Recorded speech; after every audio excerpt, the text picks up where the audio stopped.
KHNL News 8, live, local, late breaking. Dozens of people are still missing in Minneapolis tonight after a deadly bridge collapse yesterday. Tonight, sadly, it has gone from a rescue mission to a recovery mission.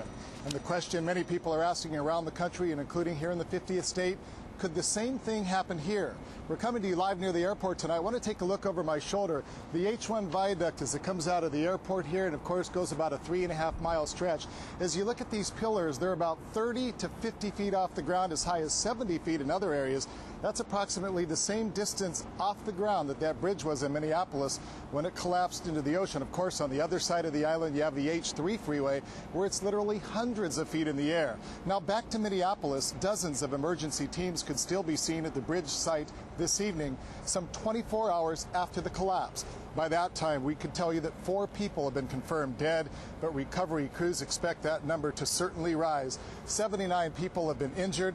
They say several bodies are probably trapped in the water, in the cars, under the rubble. As many as 30 people are still missing.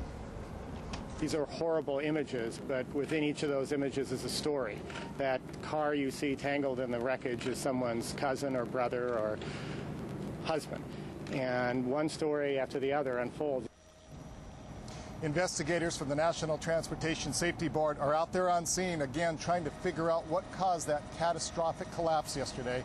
The chairman of the NTSB says a review of the nation's bridge inspective program is in order in light of the tragic collapse yesterday in Minneapolis. So again, it brings us back here to Hawaii, and the question, could it happen here? KHNL News 8's Leland was out here today. You were posing that question, and you have a couple of answers for us tonight. Absolutely. We posed that question to state officials, but first we looked at some numbers. Nationally, about 26% of all bridges are deemed structurally deficient. Now, here in Hawaii, it's about half that at 14%.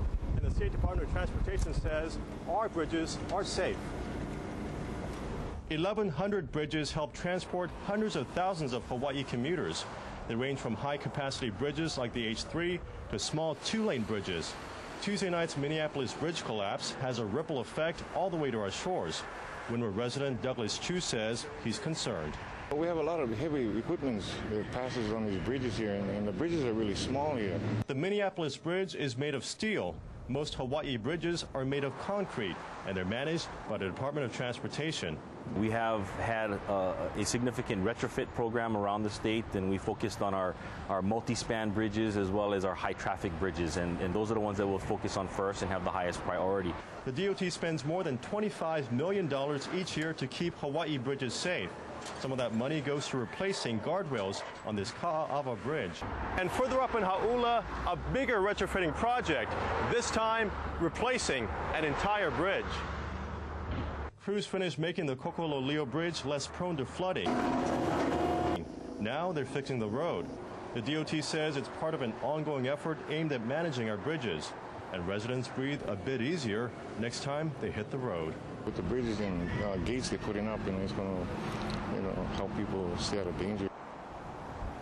Other Hawaii bridges that are deemed structurally deficient, most are single-lane bridges in rural areas, and the DOT says they're functional for the time being because the maximum weight allowed has been lowered. All right, Leland, we thank you very much for that. Another question that many people have been pondering today in light of the tragedy in Minneapolis, exactly how often are the bridges inspected here in Hawaii?